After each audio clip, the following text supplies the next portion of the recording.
দুই প্রতিষ্ঠান মিলে একটা ওষুধ ইম্পোর্ট করছে, ফেক ফেক বানাইছে, তাও সঠিকভাবে বানাইতে পারে নাই। দেখেন, আপনি থার্ড পার্টি, তাহলে আপনি থার্ড পার্টি হয়ে আপনি কিভাবে মূল্য নির্ধারণ করলেন? আপনি কেন এমআরপি দিলেন? এই যে এগুলো মানহীন। মেশিনটা যদি নকল হয়, রেজাল্ট কি আসবে সঠিক? এগুলো ইন্ডিয়ান ওষুধ। স্যার এই যে মেমো ওটা আমি রেখে দিচ্ছি আপনাকে। জেআর কর্পোরেশন, আপনি দেখেন না, confused. Imported by Sultana trading, Dhaka Bangladesh. জি স্যার। আবার বললেন imported by MTM international, Dhaka Bangladesh. তাহলে কোন দুই প্রতিষ্ঠান মিলে একটা ওষুধ ইম্পোর্ট করছে? ফেক ফেক বানাইছে, তাও সঠিকভাবে বানাইতে পারে নাই। দেখেন, একটা পণ্য তো একজন ইম্পোর্টার থাকে, এখানে দুইজন ইম্পোর্টার কেন? Imported by Sultana trading, Dhaka Bangladesh, ইনার একটা ঠিকানা দিল, আবার দিল imported by MTM international, Dhaka Bangladesh. তাহলে এই পণ্যটা আপনি বলছেন দুইজন আমদানি করেছে, স্যার ওটা তো আমদানিকারকের সঠিক ঠিকানাও নাই, শুধু লেখা ঢাকা বাংলাদেশ। আবার এমআরপি নির্ধারণ করলো কে? যিনি মার্কেটেড বাই, ইনি বিপণন করেছেন। বিপণনকারী কি মূল্য নির্ধারণ করতে পারে? উৎপাদনকারী করতে পারে, পণ্য বাইরে হলে আমদানিকারক করতে পারে, সরকার করতে পারে। তাহলে যিনি বিপণন করলেন, বিক্রেতা, উনি কীভাবে 900 টাকা মূল্য নির্ধারণ করলেন? ইউনিট প্রাইস কত দেওয়া নাই। এটা ইন্ডিয়ান ঔষধ, জন্য আমি মেমো সহ রেখে দিচ্ছি। মেমো সহ রাখলেন, ভালো করেছেন। তো ওষুধটা তো একটু আপনারা যখন রাখবেন, বিক্রি করবেন, আপনাদের একটু দায়িত্ব আছে না, চেক স্যার করে এখানে দেখার। আশেপাশের আমাদের খিদমা হসপিটালের ডাক্তাররা প্রেসক্রিপশন করে। প্রেসক্রিপশন করে ঠিক আছে, কিন্তু আপনি ওষুধটা যখন রেখেছেন, প্রেসক্রিপশনের বেসে এটার ইম্পোর্টার আসলে কে? আর এমআরপিটা তো ইম্পোর্টার দিবে। ইম্পোর্টার দুজন থাকে একটা পণ্যের, দুজন মিলে একটা যৌথভাবে ইম্পোর্ট করেছে। এটাও ইন্ডিয়ান, এটাও মার্কেটেড বাই জেআর কর্পোরেশন। ওনারা মূল্য দিয়েছেন 600 টাকা। মার্কেটিংয়ের প্রতিষ্ঠান তো এমআরপি নির্ধারণ করতে পারবে না, উনি করছে, আপনি এই মূল্যে বিক্রি করছেন, এটা অবৈধ প্রক্রিয়া হচ্ছে। বুঝতে পেরেছেন? জানা নাই, মানে আমি জানি যে মেমো রাখলে হয়, এই জন্য আমি এটা, আর যেহেতু প্রেসক্রিপশন আসে সেই ইয়াতে রাখা আর কি। সুলতানা ট্রেডিং, ঢাকা বাংলাদেশ। এটা ফেক ফেক ওষুধ। এগুলো সঠিক তথ্য সংগ্রহ করবেন, ডকুমেন্ট সাবমিট করতে হবে। এইগুলো একই। জি স্যার, এই সবগুলো এই যে এই কোম্পানিরই। ওনাকে ফোন করেন, একটু কথা বলে দেখি। এই যে ইন্ডিয়ান লোগো দেওয়া ফাঁসাই, এগুলো সবই ইম্পোর্টেড ওষুধ বলে বিক্রি করছেন। এগুলো কি মিটফোর্ট থেকে কেনা? না স্যার, এই যে আমাদের এই যে আচ্ছা, ওনাকে ফোন করেন, একটু কথা বলি। উনি কি মিটফোর্ট থেকে কিনেছে কিনা? ইন্ডিয়ান ওষুধ এগুলো। হ্যালো, আসসালামু আলাইকুম। হ্যালো, আসসালামু আলাইকুম। যে আমি জাতীয় ভোক্তা অধিকার অধিদপ্তর থেকে বলছিলাম, অ্যাসিস্ট্যান্ট ডাইরেক্টর আব্দুল সালাম।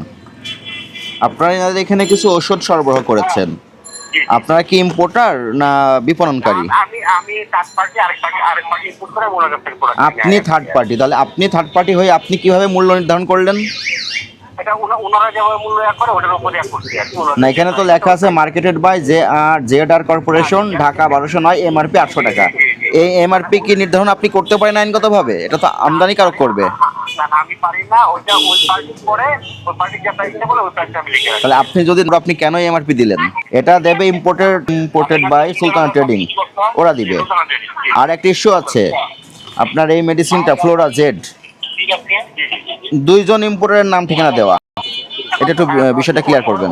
ওরা ফ্লোরাঞ্জেট আর আপনার হলো সুলতানা মেডিকেল এফডিএস, ওরা ওদেরই দুটো ইনটেক করে রিপোর্ট করে। দুইজন মিলে একটা ওষুধ ইম্পোর্ট করে? না না না না না, তাহলে একটা ওষুধের প্যাকেজিং, এখানে দুইটা ইম্পোর্টারের ঠিকানা দেওয়া কেন? এটা কি আমি কি ওনার সাথে কথা বলাই দেব? আপনি ডকুমেন্টস, ওনাদের সঙ্গে ডকুমেন্ট সহকারে ডকুমেন্ট সাবমিট করবেন, এটারও তদন্তের বিষয়। ঠিক আছে? আর আপনার এখানে যেটা অবৈধ প্রক্রিয়া আপনি এমআরপি নির্ধারণ করেছেন, এটা আপনার অপরাধ হয়েছে,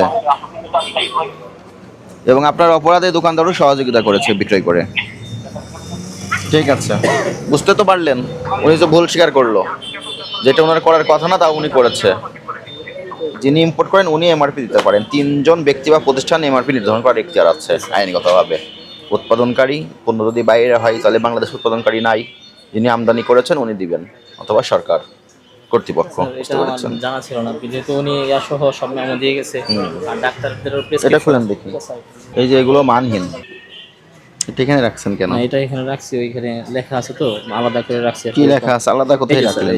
না, এটা কি আপনি আলাদা করে রাখলেন? মানে আমি এখানে ছিল তো, এখানে রাখছি। আমাদের অলরেডি আমি বাসাই, মানে জানুয়ারি মাস যেহেতু আমি বাছাই করলে আপনি এখানে কেন রাখবেন? আপনার রাখার জন্য আলাদা বাস্কেট আছে না, ওখানে রাখবেন। মানে এই কিছুক্ষণ আগে ডিসেম্বরে মেয়াদ শেষ হয়ে গেছে।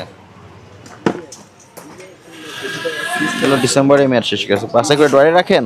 না না স্যার। আচ্ছা, দেখি কোনো ভালো ওষুধ এখানে আছে কিনা। না না, এটা আমাদের ওষুধের ড্রয়ার না, মানে এগুলো হচ্ছে আমাদের জিনিস। এইগুলো আলাদা রাখবেন না? মেয়াদ উত্তীর্ণ ওষুধ এখানে রাখতে হয় বলেন?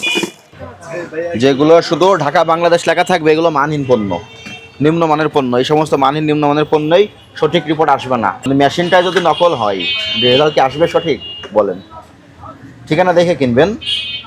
ঢাকা বাংলাদেশ ঠিকানা ব্যবহার করছে কেন তারা? তার মানে এই পণ্যটা সঠিক না, ঠিক আছে স্যার, এটা নিম্নমানের পণ্য।